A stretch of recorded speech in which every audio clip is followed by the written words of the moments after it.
tuyishime yo yaturinze kugeza aya magingo. Umugambi wayo ni uwo kuduha ibyiza, mwana w'umuntu ujye uhora uyishima. Yakugeneye ibigukwiye byose, mwana w'umuntu ujye uhora uyishima. Mwana w'umuntu uzajya ushima Imana mu bibaho byose, ujye uhora uyishima.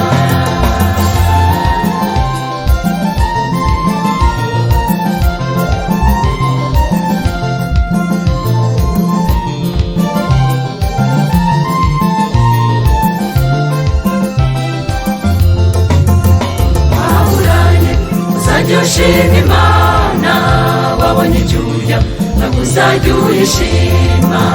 Ujye uyishima wabonye icyo wambara, utakibonye ntabwo uzajya uyishima. Ufite urubyaro uzabure kuyishima, utarufite ntabwo uzajya uyishima.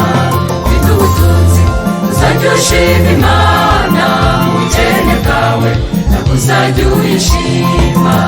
Wakwiganyira ukiyungura wiki, mwana w'umuntu uzajya ushima Imana.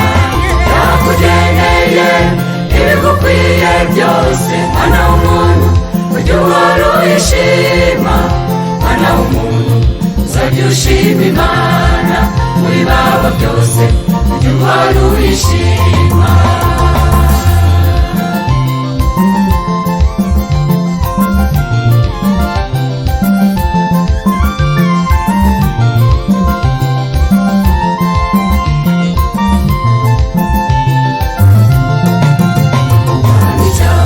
Twizerane byinshi, ariko Imana imukiza muri byose. Nawe uyikorera ntizigera ikoza isoni, nawe uyambaza ntizigera yambika ibara. Nawe uyihungiraho ntizatera umugongo, nawe uyisenga ntizigera asabiriza. Gutabarwa kwacu guturuka ku Uwiteka.